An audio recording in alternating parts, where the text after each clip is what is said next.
Hello, YouTube. Hello and good evening. Yes, how's everybody doing out there? Awesome. I think you responded. I was asking them. Yeah, I was responding for them. All right, They gave cool. the okay for me to respond. Awesome. All right. My name is Pablo Marte, and this is my beautiful, intelligent, sexy wife. Mariceli Marte, welcome to Power Don't Marriage. you just love that energy? And I am happy to announce that our marriage just got a gym membership, and it's at the gym right now working out while we're here making a video. Our marriage is at the gym working out, and it's getting buff and strong as we speak because it's on the way to a power marriage. Wow. Okay. All right, but today we want to talk about Great marriages. great marriages. And have you ever been somewhere, maybe with your spouse, or there's either a neighbor, maybe your parents, maybe somebody at church, at school, at work, that you look up to them and you say, "Wow, they have such a great marriage, and I want my marriage to be like that." Well, yes, but I don't want to start comparing my marriage to other And marriages. exactly, you shouldn't compare your marriages to your marriage, your marriages. You shouldn't compare your marriage to other marriages because you are different. Everybody's Yeah. different, and sometimes what you see, you just see the outside, right? You see, let's say, the results. You don't see all the hard work that they put in to become a good marriage like that. And what are some things that a couple put in, like the work? Let's say, what do they do to become a good They marriage? could, uh, communicate more.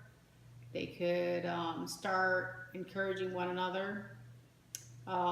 They could work on helping each other where their weaknesses and their strength, flirting with your spouse, and just having an open communication, I think, helps out a lot. Definitely. So when you see a marriage out there and you say, "Wow, they're a great marriage," those are probably some of the things they did to have such a great marriage. Yeah. And again, it takes effort and hard work. So you want to put in hard work every day for Hmm. your marriage, and you will have a great, excellent marriage. Yes, it takes a Um, lot of work. and it's never too late. Also, that's another thing. No, it's never too late. Even if you're married for years, 20, 30 years, or maybe you might think that, oh, we're old enough, we're so old that we can't change. That's also not very true.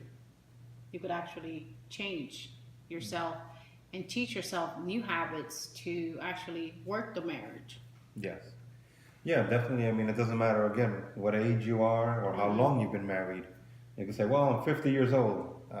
I'm not 50. I'm almost there, but I'm not 50. Hmm. You can say, "Well, I'm Almost. 50." What? What? You can say, "I'm 50. I'm 70 years old." There's no way I could change Hmm. my marriage. We've been married for 30 years. We've married for 5 years. We're married for 2 years. We're married for 10 years. That's it. We're set in our ways, right? I mean, my wife is never going to change. I'm never going to change. Uh, well, that's the wrong attitude to have, first of Hmm. all. But anybody can. And I remember watching what is it, the Dog Whisperer, and some of these other internet people training their dogs. So we have two Hmm. dogs, and I want to train our dogs. I just don't take the time to do it. Yeah, we I've haven't. seen like what I Yeah. have to do, but I'll do it one day for a couple of So then minutes, you're and then not I don't being, continue consistent. yeah, Yeah. that's not good.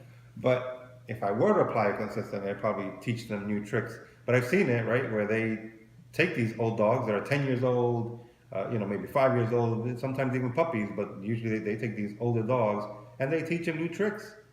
I mean, I'm not going to say that, yeah, they do it in 5 minutes, but yes, consistently doing that every day for, 2, 3 weeks, 4 weeks, whatever, I'm sure you can teach old dog new tricks. And the same new habits can be created in 21 days.